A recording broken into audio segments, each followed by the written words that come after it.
media is too scared to ask. OK, let me ask you a straight question, because I know you're a straight-talking politician. Whether it's net zero, illegal immigration or law and order, nothing is off-limits. You had the power then. Yeah, as I and say, now you've lost it. That's the Camilla Tominey Show, a politics show that's fearless. But no, let me finish my question if you don't mind, because it is my show. Sundays at 9:30, only on GB News, the People's Channel, Britain's news channel. At GB News, we love to hear from you, our loyal community. So drop us a line at gbnews.com/yoursay. There you can talk to each other and also to the presenters live on air. gbnews.com/yoursay, because GB News is your channel, Britain's news channel.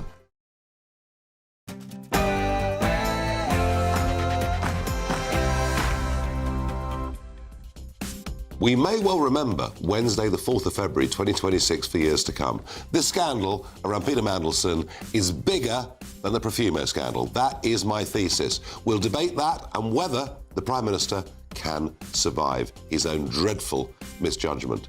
Also, Father Ted author Graham Lynham has been today in Congress talking about free speech and the way he's been shut out of British society for telling what many believe to be a biological truth. Plus, the Home Secretary, Shababa Mahmood, very sensibly thinks that indefinite leave to remain shouldn't be after 5 years, it should be 10. But already, a massive backbench rebellion is on the way. Has the Labour Party become totally ungovernable? That and much more after the news with Tatiana Sanchez.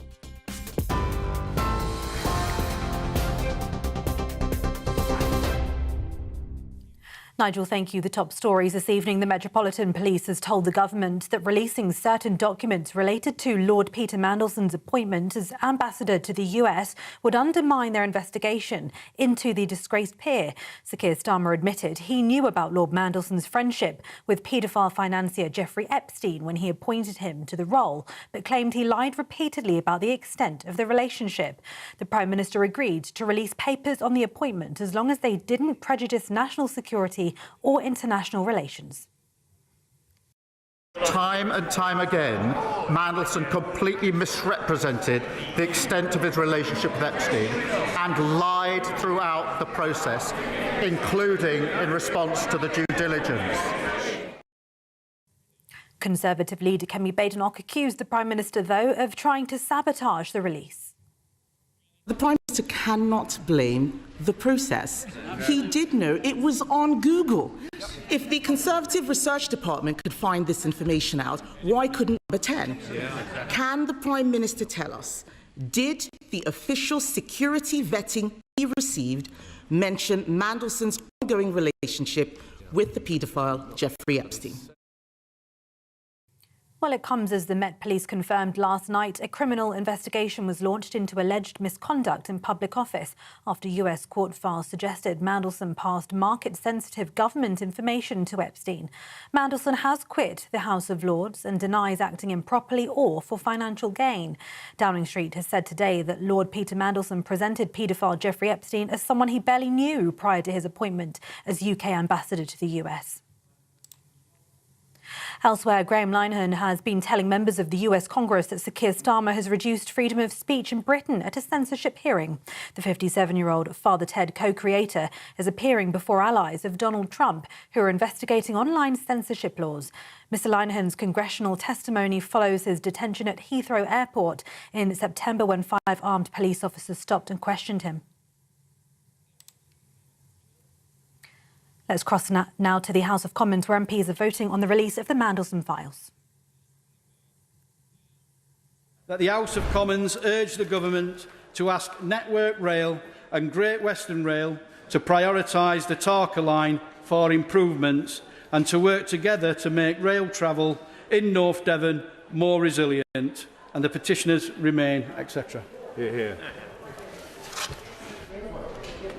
Update on the latest of the Mandelson files in the House of Commons. In just a few moments, MPs have approved the release of documents related to Lord Peter Mandelson's appointment as British Ambassador to the United States. And of course, this evening, this comes after the Metropolitan Police told the government that releasing certain documents related to Mr Mandelson would undermine their investigation into the disgraced peer. More on that in the next hour.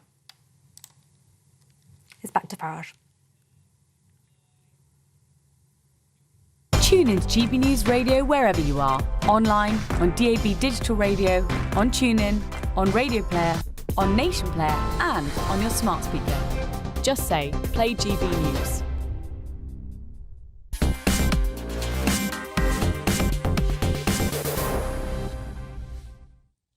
This has been a pretty remarkable day.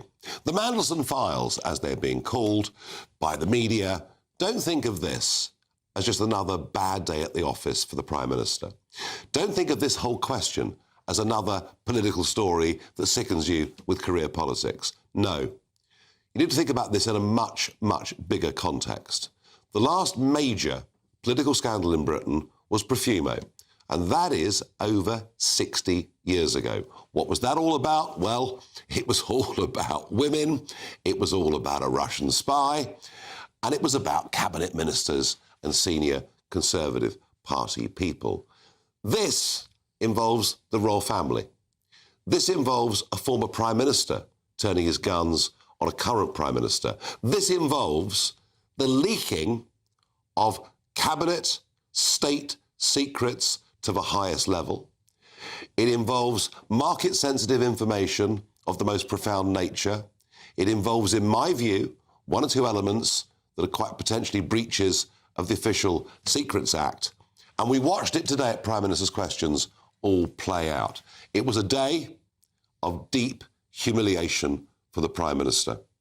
The Leader of the Opposition, Kemi Badenoch, started off and she asked three questions.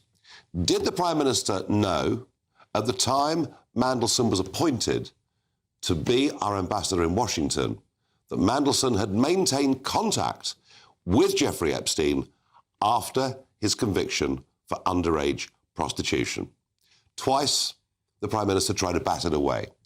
On the third go, he had to admit that that was the truth. But then came the question that led to a subsequent chain of events, and that's because the Prime Minister had agreed that he would give us information about the decision, the briefing, the backup to appoint Mandelson as ambassador. But he said, you can't see things that are matters of national security.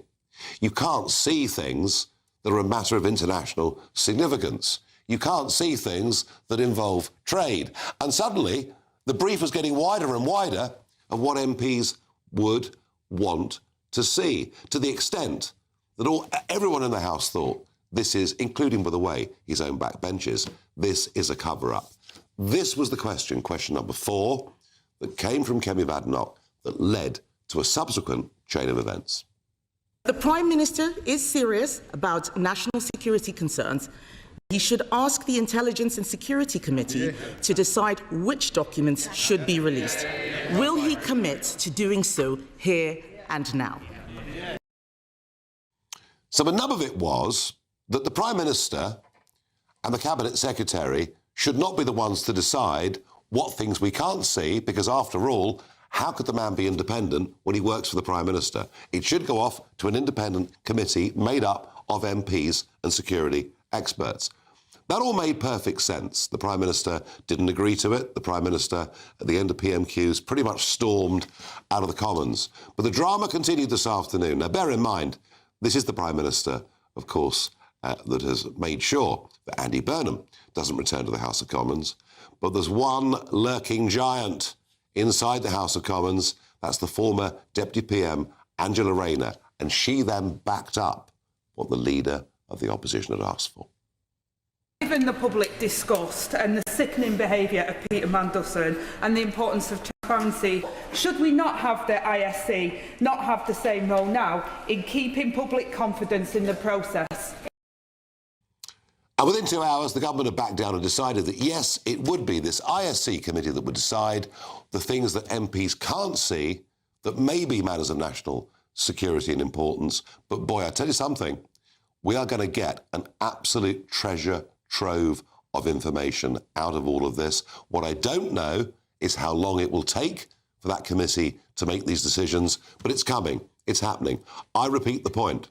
This is about corruption.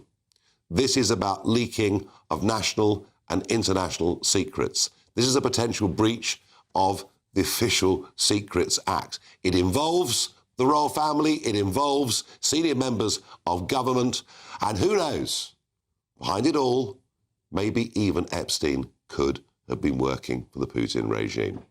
I believe that this is bigger than Profumo. You tell me what you think.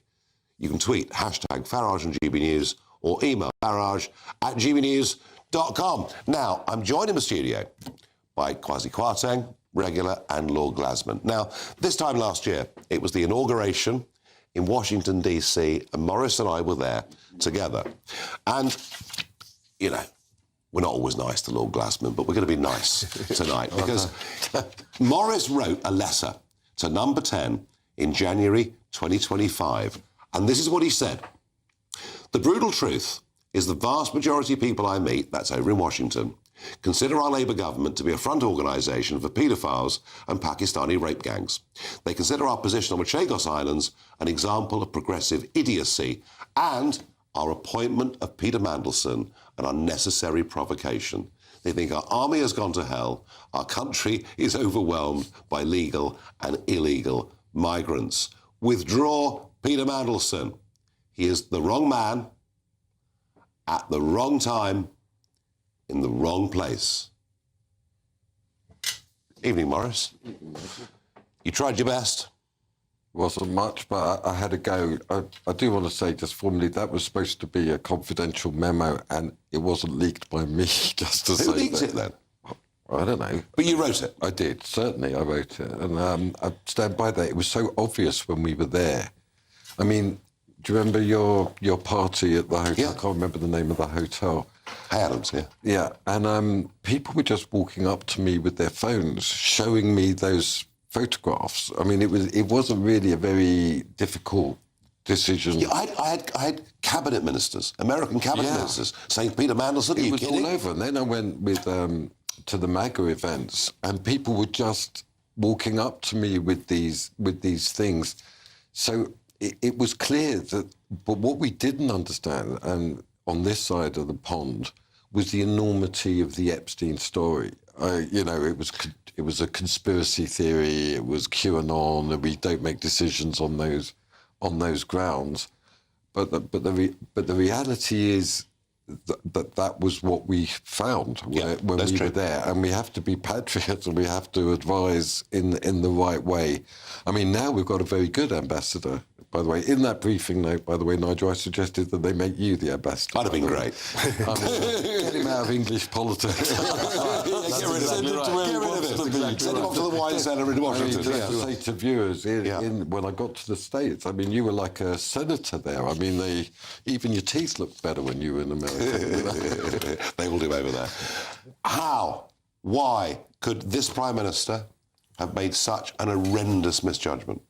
Well, I think if we're going to understand it profoundly, this to me is the end of New Labour. What's revealed, Peter Mandelson is one of the two most important people in our politics of the last 40 years. I don't want to see him erased, cancelled, whitewashed. He's a very, very significant Hang man. on, Morris. The other ones... Hang on, I'm going to stop you there. Yeah.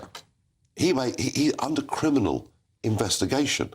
What he has done is very, very serious. Oh, what he's done is terrible. It's really... Has he betrayed the country? Yes, he has. He has leaked government secrets. He is putting pressure. He put pressure on government ministers on behalf of foreigners. I mean, he did all that. No, this is terrible. But what I'm saying is, it's even deeper than his individual complicity. And this is true, I think, of your party too. And Nigel, I have worries about yours. Is this uncritical attitude to rich people? You know, the it's the job of government to be close to rich and powerful people. No, but he and went to a totally different level. I mean, yes, people solicit rich and to lobby on their behalf. Am I wrong, Maurice, when I say this is potentially, and I think already, bigger than the Profumo scandal? Well, it's way bigger than Profumo. Profumo was actually really about sex. In this particular case, this is about money and power and secret lobbying. With a bit of sex mixed in. Well, the sex...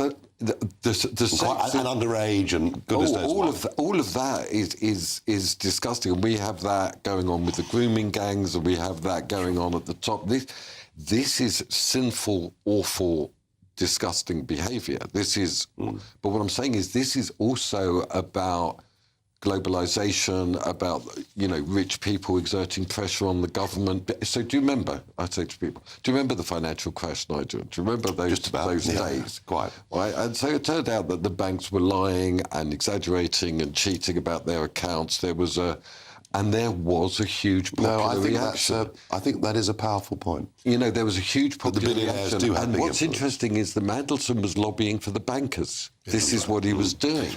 Kwasi, you were there through Partygate, all of that, the fall of Boris, the mood on the Labour backbenches today. I mean, they sat there. Some of them sat there with their eyes closed. It's embarrassing for Labour. I mean, look, I'm one of the few people. How do you? And you're a great historian. Thank you. Well, you're an historian. Yeah. Where do you place this in terms of enormity? I'm not sure people at home get how big this is. It's very, very serious. So, I mean, I'm one of the few people actually who I did Mandelson's job. I did a version of his job as business secretary, and the idea that you receive number 10 briefings that have been sent to the Prime Minister, and then you forward them to a mate who happens to be a convicted paedophile and happens to be involved in finance, so he can benefit from the insider information. That's completely outrageous. The other thing that happened today, which people won't pick up on, but I thought it was very significant, was Mandelson was just chucked out of the Privy Council. Now, everyone who's in the cabinet is a member of the Privy Council, and you swear an oath, which is the King's private council in the old-fashioned sense. If we want to talk about history, it goes back to Henry VIII. Even Thomas Cromwell was not. No, they never are. He was executed. They never are. I mean, Henry VIII executed people, but they weren't. No, but they weren't. That's right. So what you do? There's a ceremony in Buckingham Palace, and you swear an oath. He would have sworn an oath to Elizabeth II, and it's including the word privy. It's private. Yeah. It's all about secrecy. It's all about keeping confidential information. And on that basis, the cabinet sits and can't leave. Well, it's extraordinary. We're going to carry on with this after the break. I'm going to ask the question, can the Prime Minister survive this? And if so, for how long? Because my feeling is that Morgan McSweeney will take the rap for all of this, and that'll be the beginning of the end. But we'll discuss that after the break. However, I have to read this to you. Lord Mandelson has previously denied criminal wrongdoing relating to Epstein and has said he relied on the assurances of his innocence that turned out later to be horrendously false. So there you are. In a minute, we discuss the future of a very, very weakened Prime Minister.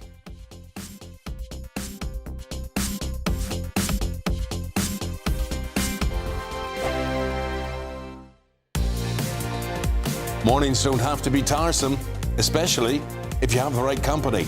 Wake up to news as it happens, opinion and debate, and of course, a little bit of entertainment too. Because when the kettle's on, we're on. That's Breakfast on GB News, a show worth waking up for. Every morning from 6 a.m. Only on the People's Channel, Britain's news channel. We'll spread the news, you spread the word. This is GB News, Britain's news channel. I do think it's always good to think of balance, like lots of water, always a glass of water after you've had some wine, but equally don't just go straight back into the habits that you had previously. If you were drinking, a bottle of wine a night, let's hope not, but if you were drinking a bottle of wine a night in December, maybe just start with a glass, have a pause, have something to eat, have some water. I hope that this is the reflection, that people can now sort of take a bit more focused with their drinking. I mean, how good is it for you? I mean, we hear so many conflicting stories, Isabel, about what is good for you drink-wise. I mean, a glass of red wine a day is good for you, and then it isn't the next week. It's very confusing. I mean, I think it is always quite good for you. There's lots of antioxidants in all wines, red, white. It's also, to be honest, great for socialization. You know, we're in an era where people aren't socializing as much. It's a nice way of getting people talking, communicating. That is so good for you. And when you look at all of these amazing regions in the world, these blue zones, they all have wine as a massive part of their culture. And so it is important when you look at these people living until they're, 100 years old. And that's the common amongst, places like Sardinia. And they are incorporating their wine, but they are also doing it with purpose. They're, being a bit more meditative with drinking it, and they're socializing while drinking. So maybe don't do it while you're just by yourself in your house because you're feeling a bit sad because it's ridiculously grey and dark and horrible. And so maybe that's not when you should be having some wine. You should be going out there and treating it as a beautiful piece of art, which is what wine is. Yeah, indeed. But just quickly, Isabel, how do you become a drinks professional?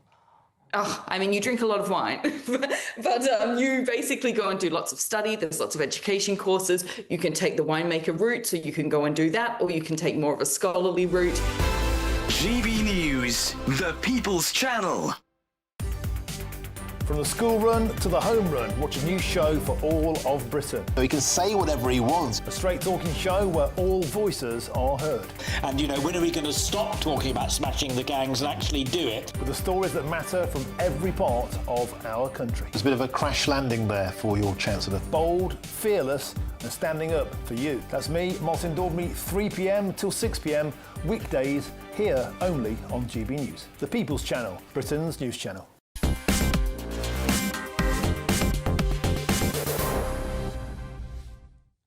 I asked you at home, do you agree with me? This is bigger than Profumo. Alexandra says, I think in many ways it is, Nigel. The Profumo affair didn't involve a secret global ring of sex trafficking. Too true. Rebecca says, they lecture us about morality and the law, yet live by a completely different code. No wonder trust in politics is on the floor. And William says, I suppose it could be worse. At least Mandelson had his pants on. It's supposed to be a serious debate, but I get the picture. Now, I'm joined in the studio by Paul Richards, former Labour Party advisor. I tell you what fascinates me, Paul. We've all got friends, we've all got family that have done bad stuff. And if we think they repent, we've grown up with the concept of Christian forgiveness.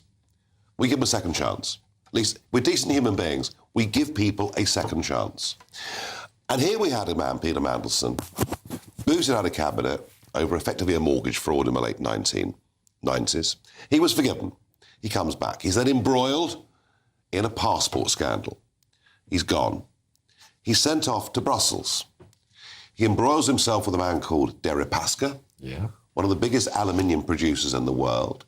He spends time on his luxury yacht with him. Deripaska, a very seriously bad person and favourite of Putin's. He changes the rules on tariffs. Deripaska makes 200 million. He gets called back from Brussels because it's all too blooming awkward. He then again gets put in the cabinet and effectively is the deputy to the Prime Minister. And all of this stuff, Epstein breaks. We all see the pictures. We all see the closeness, PT, all the terms. And again, he's forgiven by the Labour Party and made ambassador to Washington against the advice of Labour insiders like Morris and many, many others. What is it about this man that the Labour Party just can't see the truth?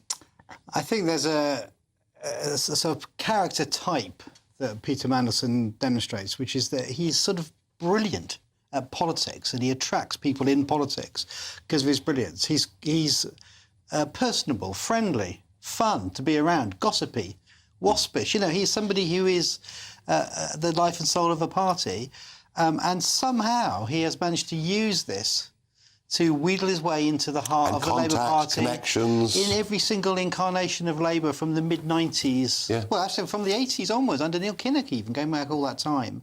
But his fatal flaw, and why we're so upset about this in the Labour Party, is this love of money and this love of power. The two things that in the Labour Party we're supposed to be very concerned about spreading around and sharing with the masses. He seems to be somebody who wants to keep it for himself. And that's why people like Wes Streeting on the media round this morning said it's particularly egregious for us because it goes against our values of what we think a politician is for. And this was your point, Morris, before the break, wasn't it? Money, big money. influence. It's his fatal flaw, isn't it? It's a classic Shakespearean flaw. I think, Paul, it's deeper. I mean, he does have an aspect where it's like Carl in the Jungle Book, look into my eyes, and he's got that mesmeric power. But he's also, along with Nigel, the two most significant politicians of the last 40 years are Nigel and Peter Mandelson.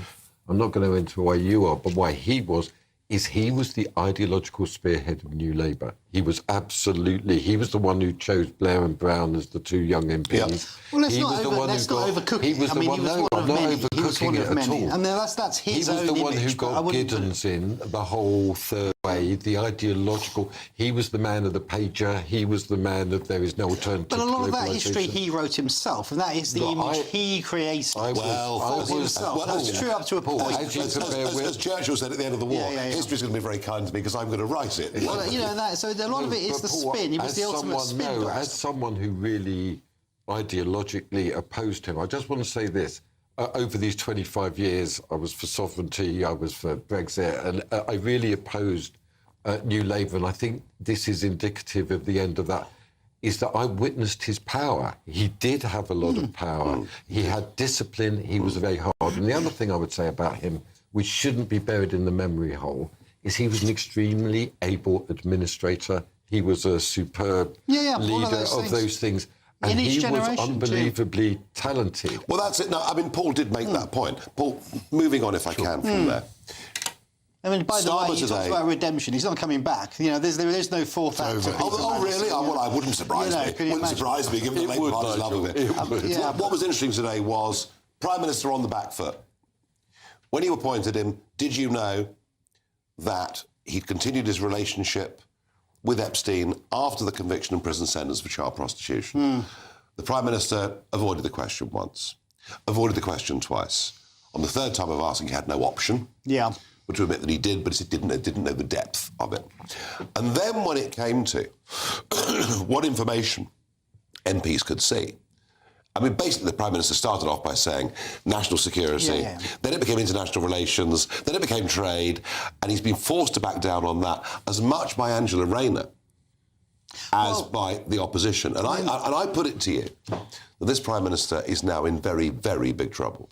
Well, your comparison with Profumo was interesting because, of course, Profumo did not bring down the Prime Minister. It was not until the general election, and even then, Labour only won with a majority force. So it wasn't a big seismic shift. So but it was still cost them. Profumo. And then Profumo, of course, went off and repented for the next 40, 50 years at Toynbee Hall and got a CBE and had a good write-up in his obits. You know, so maybe Peter will go and do that. I think that's extremely unlikely.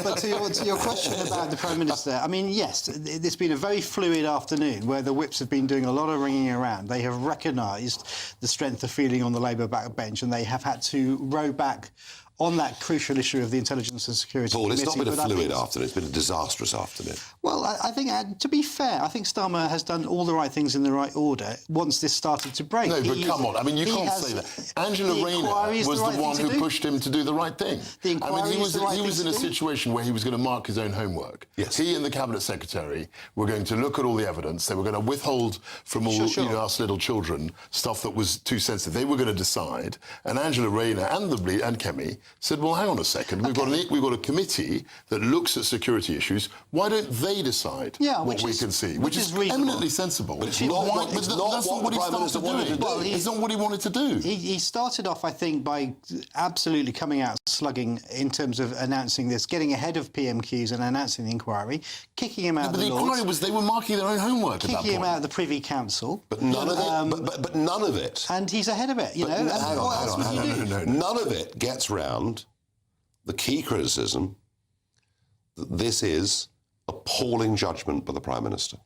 Well, this is going to be what the inquiry has to bottom out, isn't it? But this is why when the evidence comes out of the emails and the WhatsApps and all the rest of it, we will see the advice he received.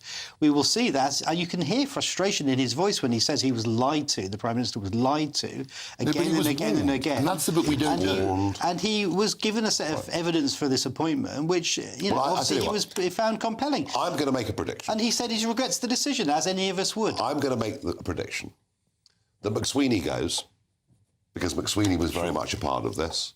McSweeney goes, it'll take a few weeks, and that by July the PM will be gone? I don't think that's right, actually. I don't think he can withstand. For various reasons. One is the fact that there's a huge Labour majority.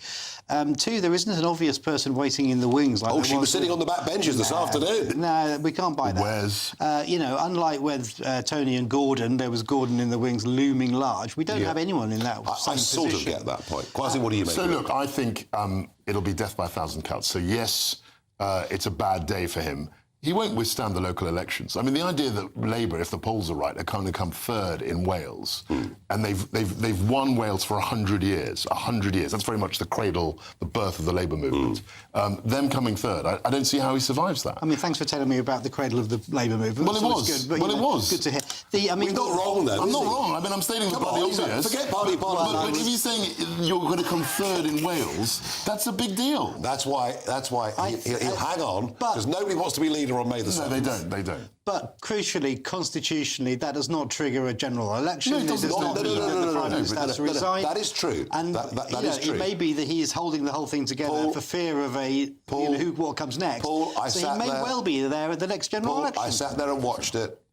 There was absolute silence on the Labour backbenches. Some even had their eyes closed during PMQs. It's a sombre moment. We're talking about horrific crimes and injustices. I think the lack of support. No, I think from it was Prime taking Minister a serious issue seriously. Final 20 seconds from Morris. Does Starmer survive? Yeah, but New Labour does not survive. Morris has been fighting for Blue Labour forever. He believes this is his moment. Paul, thank you. You're very welcome for coming in. In a moment, let's talk free speech. Let's talk about the Father Ted, author Graham Lynham, who spoke today to that committee in Washington that I appeared before just a few months ago.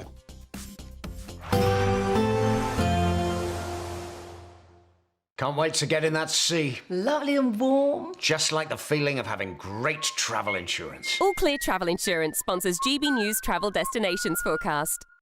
Well, it's not just wet here in the UK. Storm Leonardo bringing some significant heavy rainfall and strong winds to parts of Portugal as well as Spain. Some very heavy rain and flooding is expected in these areas through the coming days. Further heavy rain affecting parts of the Mediterranean, Italy as well as Greece and Turkey, seeing heavy rain throughout this week. Not quite as heavy as elsewhere, however. The good news is it does look a little bit drier as we head towards the weekend, though. Bye-bye. All Clear Travel Insurance sponsors GB News travel destinations forecast. Hello again and welcome to the latest update from the Met Office for GB News. Following a short-lived drier spell, we've got more rain arriving from the south now. It's also going to turn colder during the next 24 hours, which means that as the rain moves north and bumps into the colder air, there'll be further snow over the hills of North Wales, Northern England and Scotland. But it's the south where we see that rain initially during the evening. It's pushing into the southwest and then runs along the channel before making inroads into South Wales, central southern England. Spells of rain increasingly across the north and east of Scotland as well as northern England. Mostly snow over the peaks at this stage, with quite a brisk wind continuing in the northeast. A lot of clouds, so generally a frost-free start to Thursday, even if it is going to feel cold once again in that wind across the northeast. It's a mild start in the south and southwest, but a wet start. Could be some issues on the roads first thing because of the wet weather coming on top of the saturated ground, of course. Further north into parts of northern England, drier for a time, especially the northwest. Northern Ireland starts dry, likewise for western Scotland, and actually western Scotland the place to be through the day for the best of any drier and sunnier weather, whilst the rest of the UK sees increasingly cloudy and increasingly damp weather spread up from the south and move in from the northeast. So spells of rain, showery rain for many. It's on and off, and a drier interlude in the south for a time during the afternoon before more wet weather arrives later. And it's going to feel cold in the east wind, especially for eastern Scotland and northern England, with the snow level coming down. So above 200 to 300 metres, I expect. North Wales, Northern England, and Scotland will see some snow. Friday starts off in a similar vein. A lot of cloud across the UK. Spells of rain continuing in the south and the east. The weekend will see further showery bits and pieces of rain, turning a little drier on Sunday. Chance of some brightness in some places. Westminster's full of talk, but out here, it's the real world. Am I allowed to talk now? No, that's it. This is where it matters. Real people and real lives That's what politics is all about. In fact, has Trump made a good start? No. Straight answers, no spin, and just a couple of pints. How many fingers have I got up? About 10. So join me for Lee Anderson's Real World every Friday at 7 p.m. only on GB News. The People's Channel, Britain's news channel. You want to know what's really going on in the corridors of power? Labour don't know what to do with you half the time, and that makes you quite lethal in the chamber. Get behind the headlines with Chopper's Political Podcast. Join me, Christopher Hope, as I sit down with the great and the good of British politics. We'll see where this ruling takes us. These are the stories shaping our nation. Chopper's Political Podcast, available now on all platforms. Listen in and stay ahead.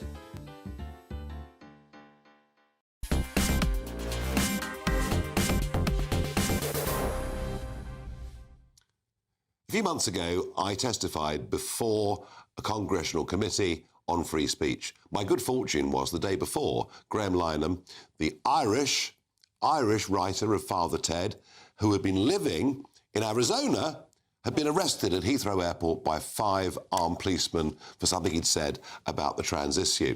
Now, he was there today before the same committee, and the title of the hearing was Europe's Threat to American Speech and Innovation.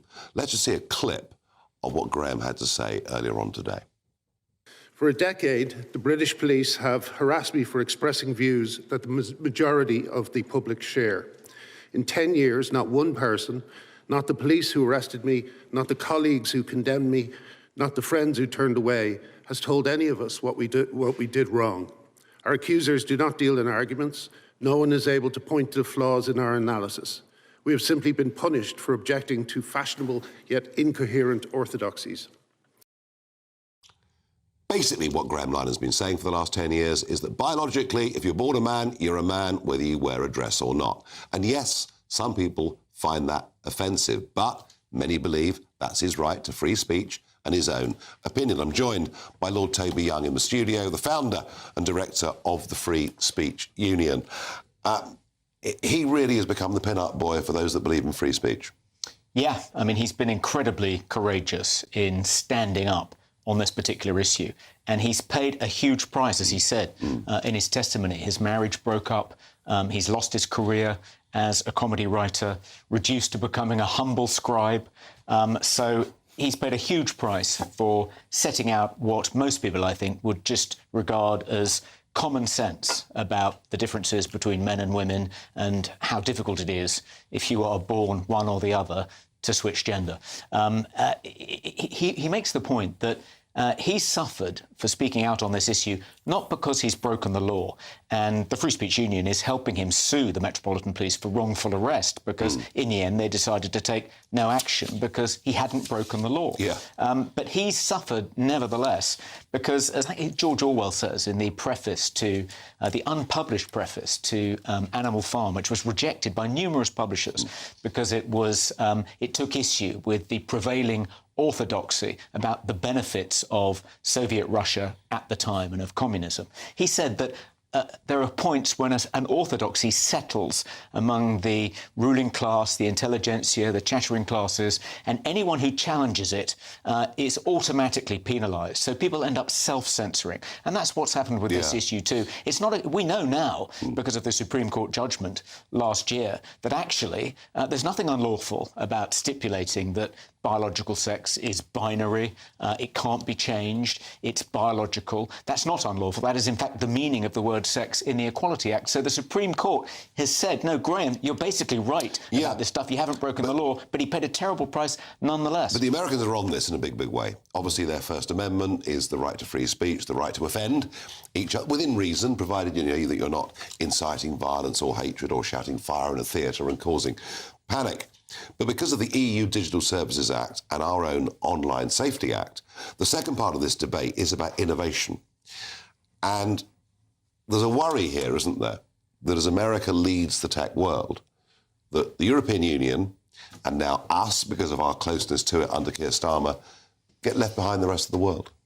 Yes, I think that is a danger. I think that we see it now with AI. So Ofcom is trying to extend its regulatory orbit to include AI chatbots like Grok And as they do that, so it becomes a less attractive proposition for a company to start up an AI business in the UK. We're currently third in the world when it comes to AI. I mean, we're a pretty distant third after China and America, but third nevertheless. How long are we going to be able to maintain that position if the government and the regulators just tie everything up in red tape? And yet it's Grok they've gone after because, well, it's owned by Elon Musk. It's owned by and there Elon are Musk other is enemy number platforms. one. There are other platforms on which you can find even more offensive and even more dangerous images. It's all because, I mean, is Ofcom acting in a political way? Well, I think it's certainly, it's impossible, I think, to rid yourself of the suspicion that whether consciously or not, because of the political biases of the people who run Ofcom, who work at Ofcom, they're much more likely... The types of people. They're more likely to light on people like Elon Musk, broadcast organisations like GBNews, and scrutinise them and end up, even inadvertently, holding them to a higher There's a cultural clash going on here, isn't there, Kwasi? Well, the culture wars, I think, were very much responsible for Trump's election. I mean, the most effective advert he put out was sort of 20 seconds, and it was Kamala Harris is for they, them, self-identifying. President Trump is for you. And I was told time and time again that had massive cut-through. 14 times in the Super Bowl. Yeah, and people just in the United States felt that they'd had enough of all of this. You know, the 6'4" Leah Thomas was a man who became a woman, and then she smashed every record in female university athletics, swimming. And they just had enough of all of that. And I think, having elected Trump, rightly or wrongly, there's definitely been a backlash against a lot of the woke stuff that we've seen in the last few years. I mean, look, Maurice, we can be tolerant of people. Yeah. If people feel they're born in the wrong body, we can be very tolerant of them, and we should be tolerant of them. But the basic biological facts, this man's been persecuted for it. Yeah, we can't be tolerant of men going into women's toilets, though. This is not something you can absolutely tolerate under any circumstances. And demanding that women undress in the toilets in front of them. This is not an issue of toleration. This is what Toby was alluding to. When an orthodoxy penetrates the ruling class, they become oppressive, and they can't bear to hear the argument against. Well, this you will remember, this was the issue that really undid Nicola Sturgeon. Do you remember? Yeah, there was the man whose name I can't remember. Absolutely. He was a rapist. He identified as a woman. He'd done the transition. Double rapist, and then he was put into a women's prison. And people just said, this is completely insane. On the free speech issue, Toby, and this is, I think, quite important going on, this government has been threatening again and again and again to bring in a specific law around Islamophobia. So we could, and you tell me if I'm wrong, finish up with one religion that we can't criticise, but we can slag off all the others. Is that where we're going with this, or are they backing off? Well, they've been dragging their feet over publishing a definition of what they're now calling not Islamophobia, but anti-Muslim hostility. Right. But it amounts to the same thing. They're saying it's non-statutory. I mean, you described it as a law. If it was a law, Nigel, then at least it would be before Parliament, and people like Maurice and I would have a chance to scrutinise it and discuss it. It'll be guidance that has the stamp of official approval. It'll then be rolled out across public bodies, and anyone who says something critical of a Muslim or of the religion of Islam may get into trouble, may even lose their jobs. I mean, the Free Speech Union has been vigorously campaigning against it, and at least we've got them to stay their hand. They haven't yet published it, and we're hoping they won't. And if they do, we threaten them with a legal case. We think, as you say, it's discriminatory to say you can't criticise Islam, you can criticise every other religion. I think that's the difficulty. I mean, setting one religion, whatever it is, way above the others. Yes, right. I mean, we're old enough to remember the life of Brian. Do you remember? Yeah. And that did cause some offence. But ultimately, the free speech argument won out. I'm a Dave Allen fan, the Irish comedian, who slagged off every religion under the sun and did it equally to all. Toby Young, absolute pleasure to have you in the studio. And, yeah, keep up the good work. Thank you. Thank you. Right, OK, in a moment, we will come to our final segment. We'll discuss another revolt within the Labour Party, and we'll also tell you that our national debt is now going up by £500 million every single day. We're going bust, folks.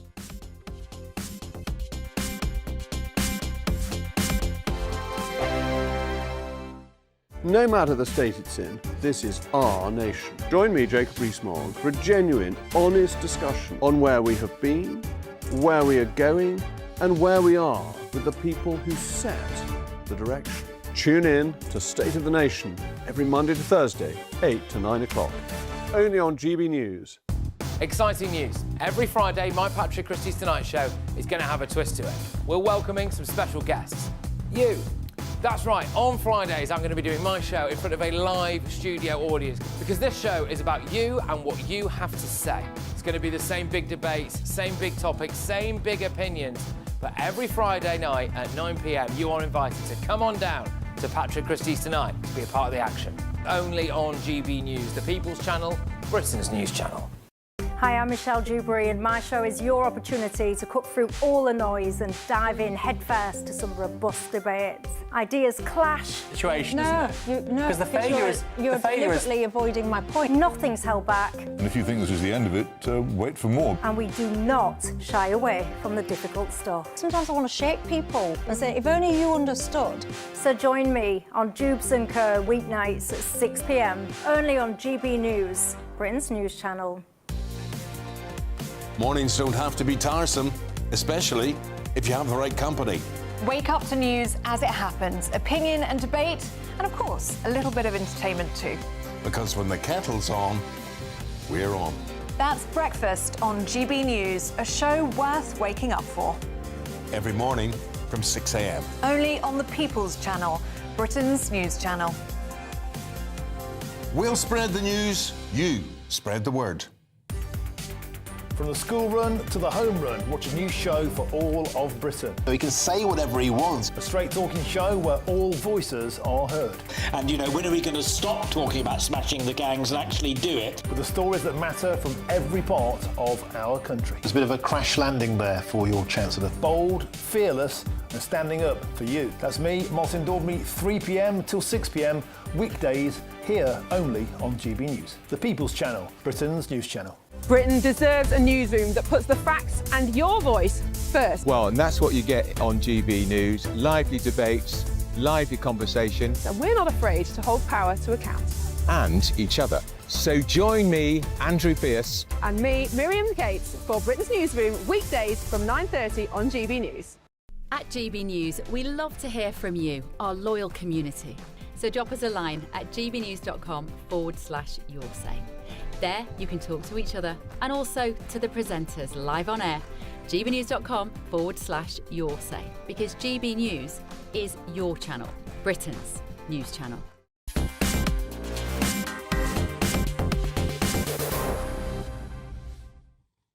I believe for some time that indefinite leave to remain is a nonsense. You come into the country after 5 years, you're given indefinite leave to remain, you can bring your auntie, bring your uncle, they can all live off the state for the rest of their lives.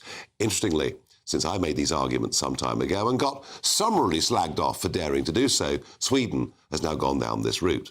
The newish Home Secretary, Shabana Mahmood, of whom Morris is a big fan, has said that indefinite leave to remain should not be after 5 years, it should be extended to 10 years. Well, I'll tell you what, from my perspective, that is a sensible move in the right direction. But already, and remember, it was a $5 billion cut to welfare spending over which the government lost its first significant policy in the House of Commons. Already, backbenchers are lining up to say, up with this, we will not put. Have a look. It's not just bad policy, it's a breach of trust. It makes Britain look unpredictable and a country, like a country that does not keep its word. They are working hard and paying their taxes in the UK, only for the goalposts to move and for the terms under which they came to the UK to change? That's not right, I'm afraid. It's not keeping our word, it's not fair play, and dare I say it, it is not British.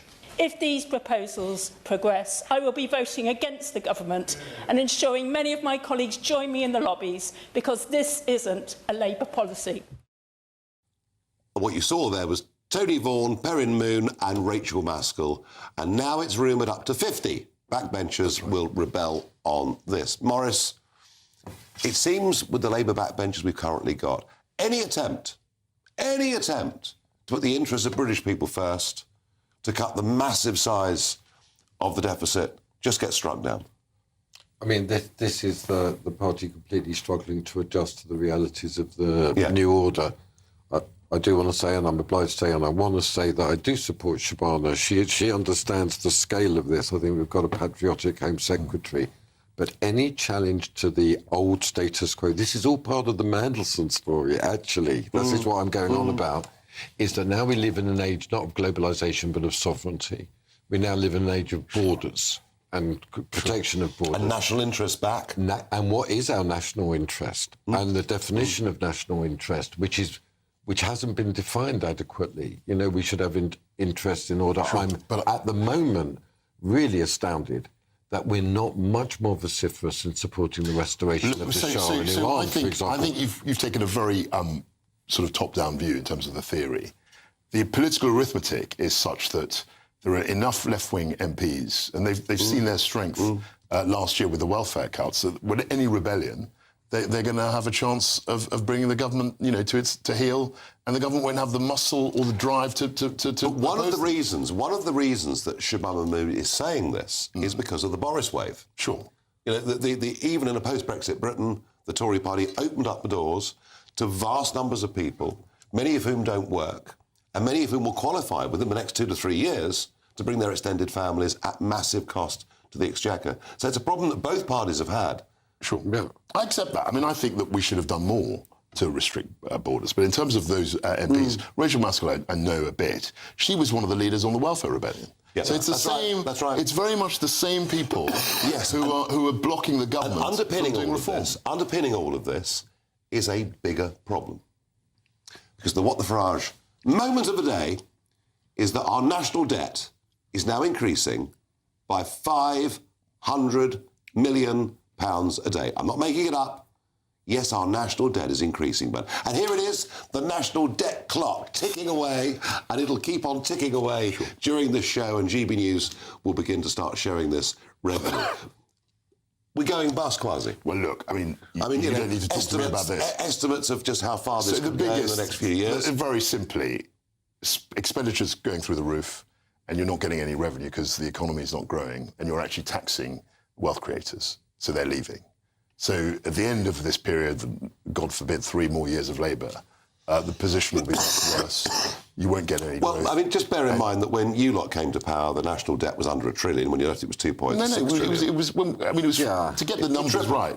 In 2005, when I first stood for Parliament, and we all stood for Parliament in that election, it was 500 billion. I remember thinking that, and now it's 2.8 trillion. You can check the fact it's gone up 5 times normally, and a lot of that to do with the financial crash, the crisis, and a lot of it actually was to do with COVID, and that I think because we spent hundreds of billions a year on that. You're absolutely right, and I'll accept there's been inflation over the last 16 years. Yeah. But we are now borrowing every year as much as we borrowed in the year we bailed out the banks. And the problem is there's no growth. That's the fundamental problem. Because in those days, in 2005, we were growing roughly 2.5% a year. Now it's like 1%. Maurice, this is a massive problem for the government. It's huge, and any government that is held hostage by its backbenchers is a failed government. I mean, these are the huge issues that are now coming into view. The economy and industrial strategy. What is the role of this? It's no longer your lot, just let the market rip, but that led precisely to the situation we're in now, deindustrialisation, worship of money. Yeah, but you've got to reduce spending. You I have don't hear in anything you say any... I'm just moving into that space. Boris, isn't the point here? You know, look, you support Shabana Mahmood. I think what she said is a massive step in the right direction, but she's able to get it through the backbenchers. Oh, I think this one. I think she will. I'll make that prediction on GBNews. Yeah, this lot are just marginal figures. They're not 50, and the government won't show any bottom to take them on. Well, let's see how this goes. This has got to be pushed through. I mean, as someone who knows Shabana, she'll fight for it. She's not going to cave easily.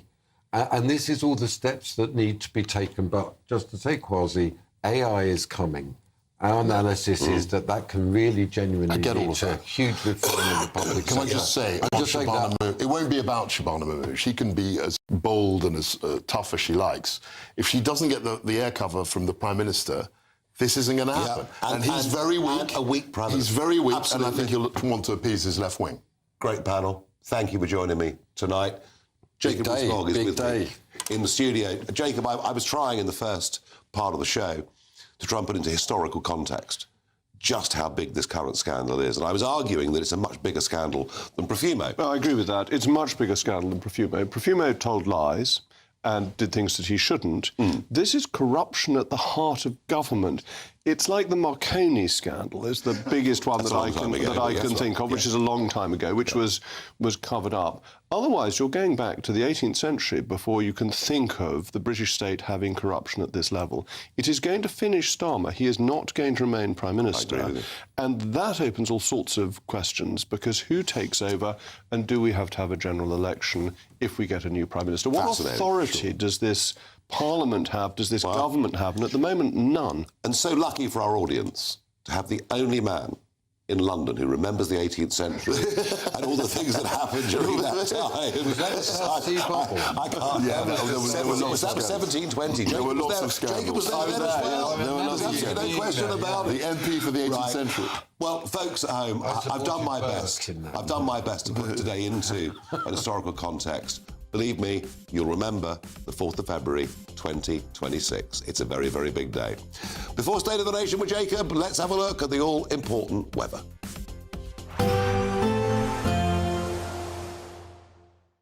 Expect warm spells with the odd rude interruption. Box Boiler sponsors the weather on GB News. Hello again and welcome to the latest update from the Met Office for GB News. Following a short-lived drier spell, we've got more rain arriving from the south now. It's also going to turn colder during the next 24 hours, which means that as the rain moves north and bumps into the colder air, there'll be further snow over the hills of North Wales, Northern England and Scotland. But it's the south where we see that rain initially during the evening. It's pushing into the southwest and then runs along the channel before making inroads into South Wales, central southern England. Spells of rain increasingly across the north and east of Scotland, as well as northern England. Mostly snow over the peaks at this stage, with quite a brisk wind continuing in the northeast. A lot of clouds, so generally a frost-free start to Thursday, even if it is going to feel cold once again in that wind across the northeast. It's a mild start in the south and southwest, but a wet start. Could be some issues on the roads first thing because of the wet weather coming on top of the saturated ground, of course. Further north into parts of northern England, drier for a time, especially the northwest. Northern Ireland starts dry, likewise for western Scotland, and actually western Scotland the place to